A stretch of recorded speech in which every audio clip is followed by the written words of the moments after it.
अरे काहे रोत बड़े रे छुटका? हम बनी ना, हमरा रहते तोरा कोई दुख ना होई। भैया हमरा बहुत जोर से भूख लागल बा। अरे तू एजे रहा, हम अभी तोहरा खातिर कुछ खाए के लेके आओ तनी। मालिक कुछ खाए के दे दी ना। अरे क्या हाथ फैलाते घूम रहे हो? कुछ काम करो। चलो चलो हटो यहाँ से। साहेब हमार शौक नहीं के भीख मांगे के। हमार माई बाबू कोई नहीं के साहब, कोई नहीं के। हमारे एगो छोट भाई बा मालिक, वो भूख से रोता। कुछो दे दी खाए के, कुछो दे दी मालिक। रार गोड़ पर परतानी मालिक, गोड़ परतानी। अरे क्या सर, आप भी क्या इन चोर चक्कों के चक्कर में पड़े हुए हैं? इनका तो काम ही यही है रोज का। मालिक मालिक बहुत जोर से भूख लगल बा, कुछो दे दी खाए के मालिक। चल हट हट हट हट, भाग यहां से, जल्दी भाग।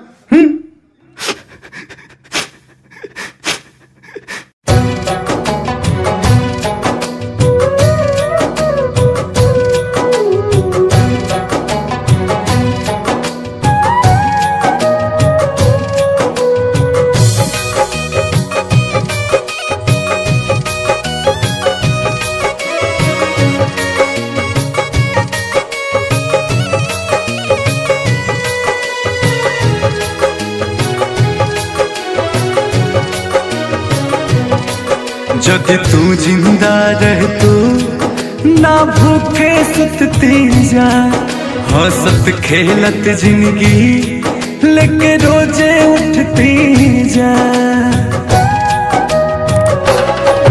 जदि तू जिंदा रह तो ना भूखे सतती जा, हंसत खेलत जिंदगी लेके रोजे उठती जा।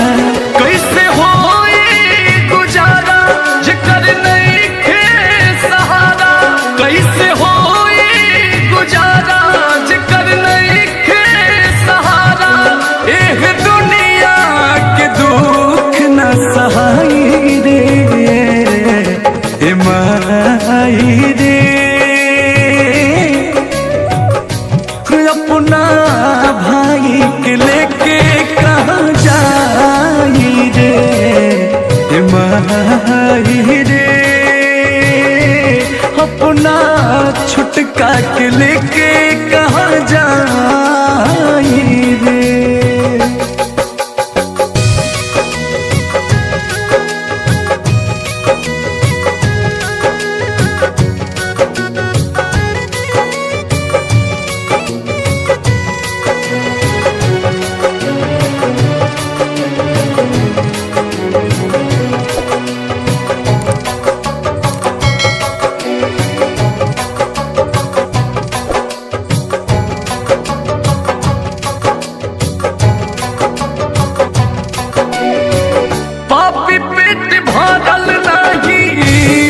चाहे भात से देला नहीं लोग, उल्टे खेले जज्बात से।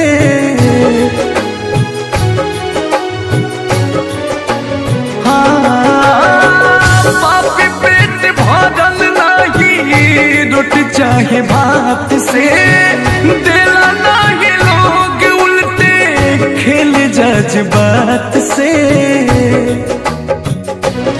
जितना बड़े धनवान उनका नहीं खे ईमान, जितना बड़े धनवान उनका नहीं खे ईमान।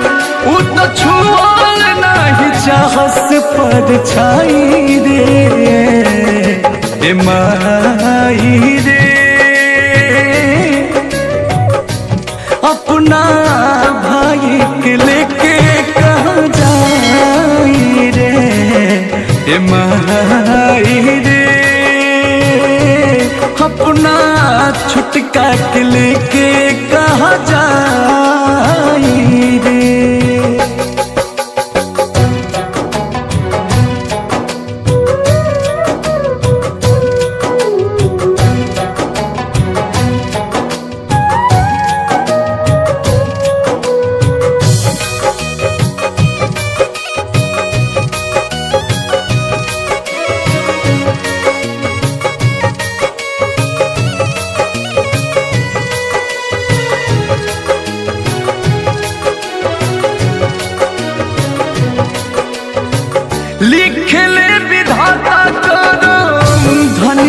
गरीब रे दोषी इंसान नइखे दोषी बा नसीब रे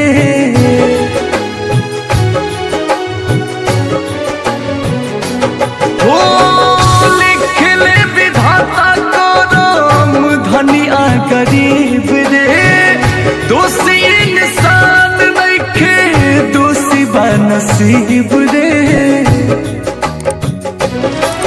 कहे अंकुश राजा भाई बर्दाश्त न होई रे माई कहे अंकुश राजा भाई बर्दाश्त न होई रे माई विष्णु दुख नहीं गवले गवाई रे ए माई रे अपना भाई के लेके कहाँ जाई रे ए माई रे अपना छुटका के लेके कहाँ जाई रे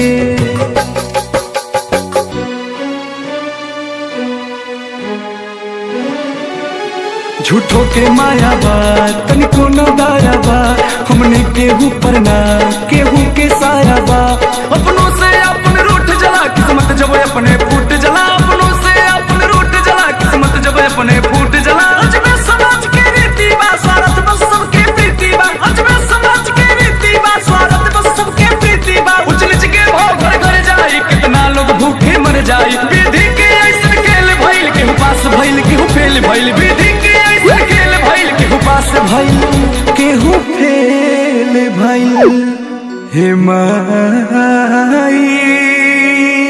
रे ये दुनिया बड़ी दुखदाई